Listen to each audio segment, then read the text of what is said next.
The end of World War II heralded the start of the jet era, and aircraft soon found themselves knocking on the sound barrier. The barrier was quickly breached, first by experimental models, then by mass-produced fighters. Scientific achievements forced the world's militaries to reconsider their requirements for vehicles in hopes of guessing the correct image of future aircraft. The Soviet Union's main jet bomber at the time was the Il-28, a relatively fast plane with a typical design that featured two engines in nacelles. The Air Force decided to replace it with an entirely new vehicle. The task was assigned to the Yakovlev Engineering Bureau. The military officials originally wanted to put extra emphasis on the bombing capabilities.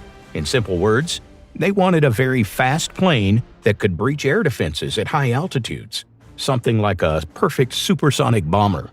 However, it was soon discovered that this idea might actually lead to something greater. The Yakovlev Bureau already had a frontline bomber project, the supersonic Yak-26.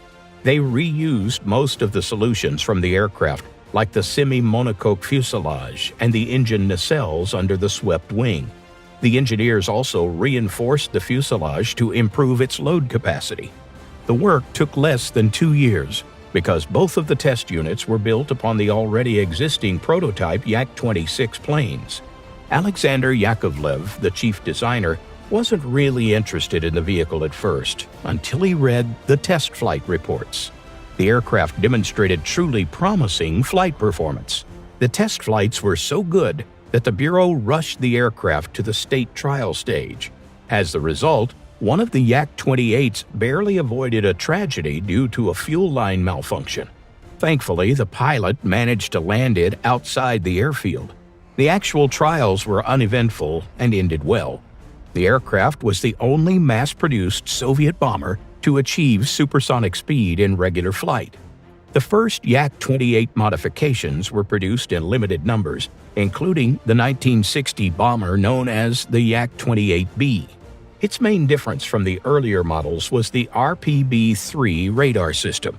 While that electronic device couldn't boast a high performance, it was one of the first radar installed on Soviet aircraft, which was enough to keep the plane in service. Other modifications of the Yak-28 were also made, including an interceptor armed with guided missiles, an airborne topographic mapper, a reconnaissance aircraft, and even a model with radio-electronic warfare equipment. In 10 years, the versatile Yak was replaced with the Su-24. It was better in almost every regard, from flight performance to payload capacity. The plane became the main frontline bomber, still in service with many nations today.